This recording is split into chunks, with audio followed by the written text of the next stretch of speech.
Welcome to this 365 Freedom Strategy session.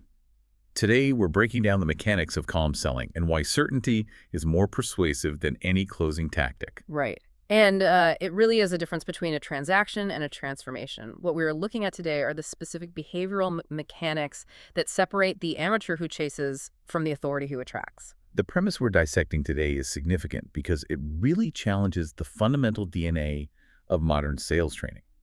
I mean, if you look at the last 40 years of sales literature. Oh, easily 40 years. Yeah, particularly in the high-ticket space.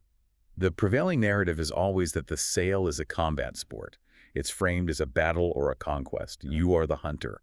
The prospect is the prize or the prey. Yes. But the source material for this session suggests a fundamental inversion of that entire premise. Correct. And it's not just a soft philosophical inversion. It is a mechanical surgical inversion. The core maxim we are working with today is this: pressure is the weapon of the amateur. Calm selling is the tool of the authority. I want to really unpack that distinction right out of the gate because pressure is often conflated with persistence in this industry. Or accountability. Exactly. Yeah. People say they are just holding the prospect accountable.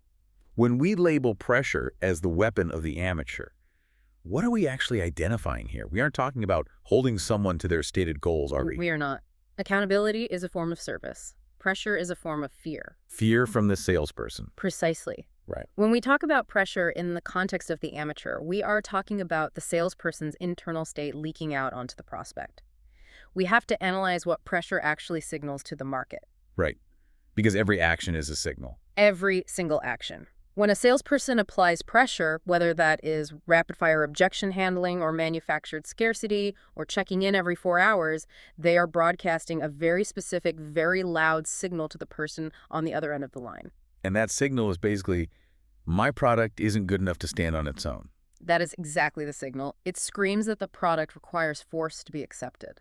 It creates a massive status conflict then. Because you are verbally claiming to the prospect, this is a premium solution. This is a transformative offer worth thousands of dollars. But your behavior is screaming, please buy this. I really need this to work. Yes. The behavior undermines the proposition entirely. You are verbally claiming high value, but your behavioral signaling is incredibly low status. High-value assets do not need to be forced upon people. It just exists. Think about the luxury market.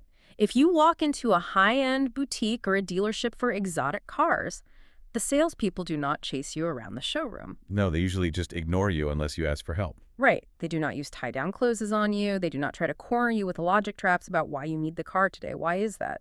Because the asset speaks for itself. If you are selling a bar of gold for 50 cents, you do not need to use neurolinguistic programming to get someone to buy it. You simply display the gold. You simply display it. Pressure is an attempt to convince.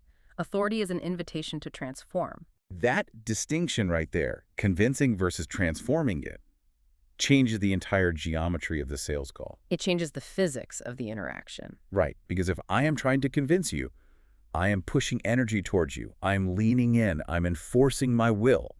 If I am inviting you to transform, I am holding a space and allowing you to step into it. And the authority stands still in that space because they possess certainty.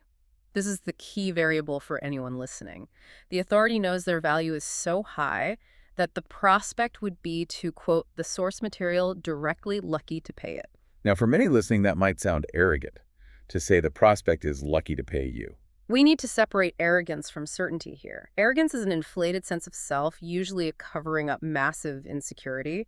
Certainty is a grounded belief in the efficacy of the solution. It's an operational truth for them. Exactly. The amateur relies on force because they lack that fundamental belief. They don't actually believe their thing works or that it's worth the price tag. So they compensate. They try to bridge the gap in their own conviction with volume, with aggression, and with rigid scripts. And the prospect feels this instantly. Humans are incredibly perceptive regarding social signaling. I mean, we can smell anxiety on another person even over a Zoom call or a phone line. Yeah. We pick up on those micro-hesitations. We are wired for it biologically. And this vibration of anxiety from the seller actually has a specific name in the 365 Freedom methodology. Which brings us to our second section, the concept of the neediness tax. The neediness tax. It is the invisible cost you pay on every single call where you are attached to the outcome. And an invisible line item on your profit and loss statement. It is a tax on your revenue, your reputation, and your daily energy. It drains you. Let's look at the specific case study from the archives that illustrates this because it grounds the theory. We have a student coach. Let's call him the terrified student for the sake of the profile. A very apt name for his operational state at the time. Right. Technically, this individual was competent. He knew his delivery. He had a solid product that got results. But his sales process was frantic. This is a classic diagnostic case. We see this often with founders or coaches who are transitioning from doing the actual work to selling the work. This student was terrified of losing the lead. Because leads felt rare to him. He viewed every lead as a scarce resource that had to be hoarded and protected at all costs. That terror dictated every single behavior he exhibited. What did that look like tactically? If we were auditing his communication logs, what were the actual symptoms of this terror? You would see erratic, high-frequency energy. He was chasing prospects with follow-up messages every 6 hours. Every 6 hours. That's borderline harassment. Constant. Did you see this? Just checking in. Are we still on for tomorrow? I had a thought about your business I wanted to share. It never stopped. Pure anxiety manifested as text messages. And worst of all, if there was a pause in the conversation, say a prospect didn't reply to an email for 45 minutes, he would spiral entirely. He would assume the deal was dead. He would often offer a discount before the prospect had even asked for one, or before they even voiced an objection on price. He was negotiating against himself. Completely, bidding against his own silence. So he was paying the neediness tax in real time by slashing his own margins out of fear. He was. And we have to look at this from the buyer's perspective. In high-stakes transactions, the buyer isn't just buying a digital product or a service. They are looking for a leader. They're looking for someone to solve a major problem. They are looking for someone to take them from their current hell to a future solution. If the salesperson, is acting frantic, terrified, and desperate, the prospect immediately perceives risk. They smell the desperation. And in business, as in dating, desperation is the ultimate repellent. It signals that there is something fundamentally wrong with the product or the provider. It activates a primal avoidance mechanism in the brain. If I am hiring a guide to take me up a dangerous mountain, and that guide is shaking, sweating, and constantly asking me if I'm sure I want to go, I am not going to trust him with my life. You would run the other way. Exactly. And in this case, the prospect won't trust him with their credit card. Precisely. A high-level client wants to buy into certainty. They want to lean on your stability. If they are coming to you, they are already unstable in that area of their life or business. They need you to be the rock. If you are vibrating with anxiety because you need the commission to pay rent next week, you cannot provide that stability. You are not a rock. You are a leaf in the wind.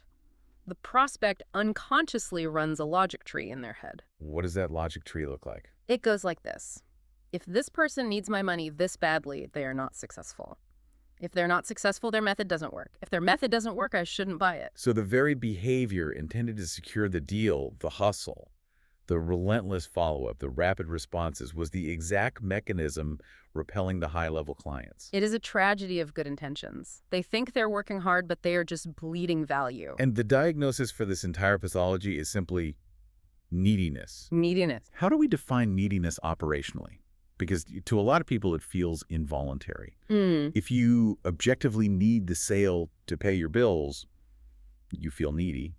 How do we break that loop? Neediness in a sales context is an attachment to the outcome that overrides the process. It is placing the salesperson's desire for the sale above the prospect's need for a true solution. You stop diagnosing and you start extracting. Yes.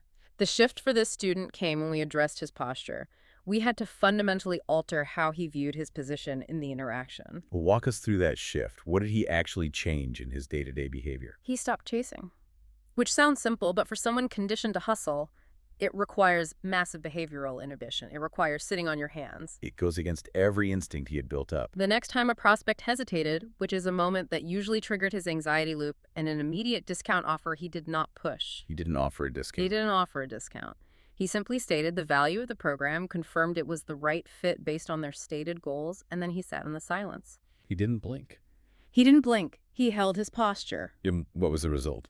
The prospect closed themselves. They came back to the table after processing it and bought at full price. Why did that happen, mechanically speaking? Because for the first time in that prospect's buying cycle, they felt the weight of his certainty. Certainty creates gravity. It pulls people in. Neediness creates repulsion. It pushes people away. By removing the pressure, he actually removed the resistance. This seems completely counterintuitive to the hustle culture that permeates modern sales training. We are constantly trained that volume and persistence are the only metrics that matter. The old adage of follow up until they buy or die. Right. The brute force method. But this approach suggests that posture is a leverage multiplier that actually outperforms sheer volume. We have to distinguish terms clearly here. Persistence is very different from pestering. Define the difference. Persistence is remaining available, consistent, and visible. It communicates, I am here, I am the solution, and I haven't moved when you are ready. It's standing by the bridge. Exactly. Pestering, on the other hand, is trying to alleviate your own internal anxiety by forcing a response from the other person. You're just trying to self-soothe by getting them to text you back? Yes. The shift to calm selling effectively removes the neediness tax. You stop losing the deals that you should have won simply because you couldn't control your own emotional state. That emotional state usually manifests in another tactic we see everywhere, which I know the 365 Freedom material critiques heavily. Let's move to the third section here, deconstructing the urgency lie. The urgency lie. It is prevalent in almost every single sales script and funnel breakdown from the last decade. It is the idea that you must manufacture artificial time constraints to force a prospect into a decision today. We have another excellent case study here, a founder hitting a massive revenue wall with his high-ticket offers. He was doing everything the standard marketing gurus told him to do regarding urgency. He was running the standard playbook. What did his setup look like? This founder was using the old-school high-pressure playbook. He had fake countdown timers on his landing pages that would miraculously reset every time you refreshed your browser. The evergreen timer. Right. He made claims like only 2 spots left this month for a digital coaching program that had infinite server capacity. There are no spots. It's software. Exactly. He used phrases on calls like, the cart closes at midnight, when in reality, if you emailed him at 12.05, he would happily process your credit card. These are the standard scarcity plays. And to be fair to the industry, if you were selling a $29 ebook or a low-ticket commodity, that still can drive volume. It works for impulsive microtransactions, Yeah, yes. if this founder was selling a high-ticket, relationship-based offer, it's a completely different environment. And that is the crucial data point. These tactics do not just affect your conversion rates, they affect who you convert. It was backfiring on him not just in raw revenue, but in client quality. Explain that mechanism. Why does a countdown timer actively hurt a high-ticket sale? When you use panic-based urgency, you attract people who operate in a state of panic. You attract customers who are reactive, not proactive. They aren't making a strategic decision. No, they are panic buying. These are not the clients who are positioned to win in a high-level coaching or consulting container. They are buying because they are afraid of missing out, not because they are committed to doing the work required for the transformation. And a panic buyer in a high-ticket scaling environment is a massive liability. They are a localized disaster for your operations. They are an immediate churn risk. They consume significantly more support resources because they are anxious by nature. They submit support tickets constantly. Because they bought out of anxiety. The anxiety doesn't vanish after they swipe the card. It usually amplifies. They are less likely to get results because they bought out of fear, not out of strategic commitment to the process. The source material is very clear on this dynamic. Scaling a high-ticket business requires stripping this pressure out of the system. You cannot build a stable empire on a foundation of panic customers. It will collapse under its own weight. But the argument from the sales floor, from the managers listening to this, will always be, if I don't create urgency, they won't buy. Humans are natural procrastinators. I need to light a fire under them to get them to move. How do we reframe urgency in the calm selling model? Urgency is real, and it is absolutely necessary for a transaction to occur. But the source of the urgency must change. Where does it come from then? In the amateur model, urgency comes from the seller's desire for the commission. I need you to buy now so I hit my end-of-month quota. That is selfish urgency. It's entirely seller-centric. In the calm selling model, urgency must come from the prospect's desire for the result. That puts the responsibility back on the buyer, which is honestly terrifying for a salesperson who wants to maintain total control of the timeline. It is terrifying if you don't actually believe in your product's ability to solve the pain. But it is exactly where the responsibility belongs.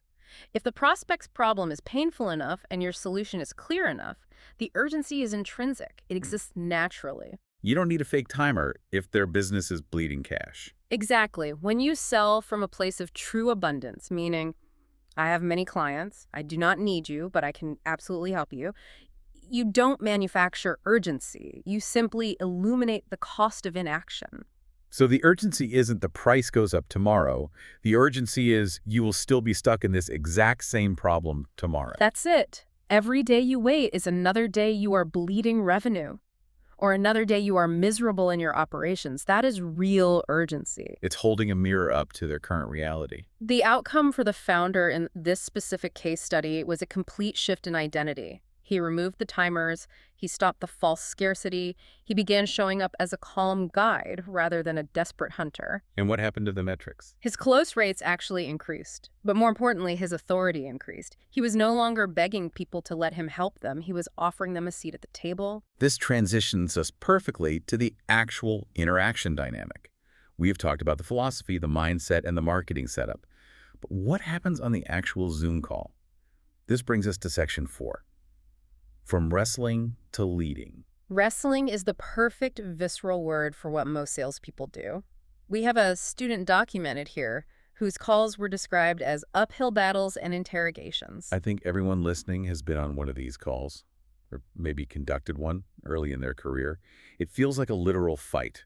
You are pushing, they are blocking. Right. You are parrying, they're dodging. It is the battle mentality. You see this when a salesperson views the prospect as an opponent that must be defeated. Defeated into giving you money. The goal is to wrestle them into a yes. It posits that the prospect is an adversary holding on to the money, and you must pry it from their hands using tactical maneuvers. This usually involves really aggressive scripting, right? Highly aggressive. It relies on scripts designed to corner people. They use logic traps. Give me an example of a logic trap so we are clear on what that sounds like. It sounds like this.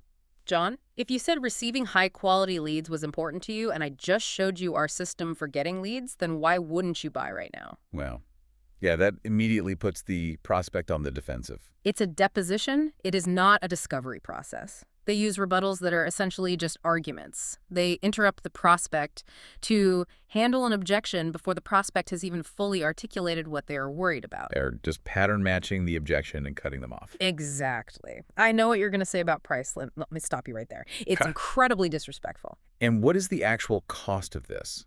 Aside from being annoying and potentially damaging the brand's reputation in the market. Exhaustion. Absolute biological fatigue. For the salesperson. Yes. You are fighting all day long. And eventually you build a business you hate because every single interaction is a conflict. You dread getting on the calendar. The source material notes this specifically. The student was exhausted by the end of every day. If your sales process requires you to have the energy output of a cage fighter, you cannot scale it. You will burn out before you reach your revenue goals. So the operational shift here is redefining the nature of the call itself. It's not a confrontation. It is a calibration. It is a conversation. The new approach is realizing that in high-ticket complex, sales less is actually more. The less is more paradox. Unpack that for us. Right. Because sales managers usually preach that more is more. More talking, more features, more objection handling, more closing techniques. It is a paradox to the amateur. By doing less talking, less pitching, less interrupting, less you achieve significantly more. Listening becomes an active strategic maneuver. Listening as a strategy, not just waiting for your turn to speak. Correct. When you stop trying to wrestle the prospect, you give them space to think. You give them the necessary oxygen to actually feel the weight of their own problem. That's fascinating. So if you are talking, you are distracting them. When you are constantly talking at them, you are actively distracting them from the pain that would cause them to buy in the first place. That is a profound point. If I am busy arguing with you on a call, I am not thinking about my failing business. I'm just thinking about how to win the argument with you. Exactly. He become the enemy rather than their problem being the enemy. And when they finally feel heard, they feel respected. And respect builds trust. Trust is the ultimate currency of the sale. You cannot wrestle someone into trusting you. It is psychologically impossible. You can only wrestle them into submission. Which usually leads to immediate buyer's remorse chargebacks and refund requests the very next morning. Because the pressure wore off and they realized they didn't actually want it. Exactly. By leading rather than wrestling, you allow the prospect to come to the conclusion on their own terms. Let's get really tactical on this concept of leading and doing less. Because Section 5 of our source material focuses specifically on the mechanics of this. The mechanics of silence in the bridge. This is often the most uncomfortable part for the amateur to execute. The source states very clearly the best sales happen in the silence. Most salespeople are terrified of silence. 3 seconds of dead air on a Zoom call feels like an hour. We are socially conditioned to fill the void. It feels like death to the amateur because they interpret silence as disinterest or rejection. But here is how one executes this mechanically. Walk us through the exact sequence. You present the solution. You state the value clearly and concisely. You say, based on what you have told me, this program is the bridge to get you to your goal. The investment is $5,000. And then you stop talking. Completely. Completely. You sit in the silence. You do not blink. You do not look away. You don't say, let me know what you think. You do not fill the void with, does that make sense? Or what do you think about that? Or we can do a payment plan if that's too high. The payment plan offer is the classic fold. You just wait. You hold the space. Why does this work psychologically? Why is that specific pressure cooker of silence necessary for the decision to be made? Because silence creates a vacuum that the prospect absolutely must fill with their own truth. It forces their hand. If you keep talking, you are distracting them from the decision. You are giving them a conversational out. You are alleviating the tension that needs to exist for a transformation to occur. So the tension isn't bad. It's structural. It is structural tension. Silence forces the prospect to process the value and weigh it against their desire to solve the problem. It forces them to make a decision based on their internal state rather than being bullied into it by your external pressure. The silence forces them to confront the reality of their situation without any distractions. It's almost like you are handing them the baton. You are saying, I have done my part. I have built the solution. Now the movement must come from you. And while this silence is happening, while the prospect is sweating or thinking or mentally checking their bank account balances, the seller needs a way to not panic. Wow. The source material uses the metaphor of the bridge to help the seller stay calm. I think this is the most powerful visualization in the entire framework. Break down the bridge for us. Visualizing the sale is critical for maintaining the seller's internal mindset during that silence. You, as the seller, have built a bridge to their desired destination. The outcome they want. Right. The bridge is steady. It is engineered correctly. It is safe. It is not going anywhere. Your role isn't to carry them across the bridge on your back. No. You do not drag them across. You do not push them from behind. You just stand there. You simply show them the bridge. You say, here is the bridge. It is solid. I am walking across it. You can follow me if you want to reach the other side. This creates what the source elegantly calls unhurried clarity. Unhurried clarity. Yes. That phrase really stands out to me. It sounds like the exact opposite of the modern closer bro culture we see on social media. It is the absolute antithesis of the frantic high-fiving closer. When you move with unhurried clarity, you attract clients who are ready to do the serious work. Because they recognize a professional. They see that you are not worried, so they stop worrying. It's like being on an airplane in turbulence. If the pilot walks out of the cockpit and looks panicked, the passengers will riot. But if the pilot is perfectly calm drinking a coffee, the passengers go back to sleep. Exactly. You are the pilot of the sales interaction. You set the emotional temperature of the room. This leads us perfectly to the final piece of the puzzle here. Section 6. Identity and the internal anchor. We have covered the philosophy, the tactics, the silence. But it all rests on the internal state of the seller. None of the tactics work without the identity shift. This is the shift from being a pest to being a prize. This moves beyond tactics into the actual self-conception of the person selling. This identity shield makes everything else possible. You have to categorize your behavior objectively. A pest chases. A pest annoys. A pest has to break into the house through the window. Uninvited. Uninvited. A prize, on the other hand, is sought after. A prize sits on the shelf, and people aspire to obtain it. It's easy to say be the prize on a podcast or in a training manual, but how does a salesperson who realistically needs to hit quota to keep their job make that shift internally? How do you fake that confidence until you actually have it? You don't fake it. Faking it is just another form of pressure. You anchor it. It requires what the text calls an internal anchor. What is that practically? You must develop an internal state where a no from a prospect does not affect your emotional stability or your self-worth. Total detachment from the outcome. Radical detachment. Yeah. And I want to be extremely clear here. This isn't about not caring about the person. Right. It's not apathy. No. You care deeply about their success. You want to help them, but it is not needing this specific outcome of this specific call to validate your worth or your business's survival. You detach your identity from their decision. When you remove the need for the outcome, you paradoxically become a vastly better salesperson. You become a better listener, a better strategist, and a better leader. Because your vision isn't clouded by your own needs. You can actually hear what they are saying instead of just waiting for your turn to speak and drop a rebuttal. Exactly. The source defines calm selling as the mark of a true leader. Sales is leadership. It is entirely leadership. You are leading someone from a problem to a solution. You cannot lead from behind, chasing them and nipping at their heels like a sheepdog. You have to lead from the front. You must lead from the front. Attraction over pursuit. If you are chasing, you are following. If you're attracting, you are leading. We have an actionable step from the source material to close out this breakdown. Because we don't just want you listening to this to nod along. We want you to change a specific behavior today. The daily objective. Right. It's called the daily objective in the source text. Give us the directive. The directive is simple, but it is surgical.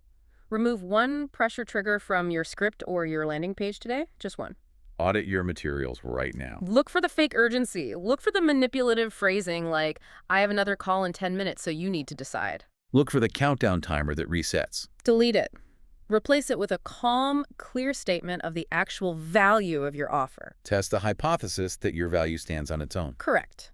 Trust the bridge. If the bridge is real and the engineering is sound, people will cross it. You do not need to push them. If you're ready to stop chasing and start attracting, visit 365freedom.online. This has been another 365 Freedom Strategy session.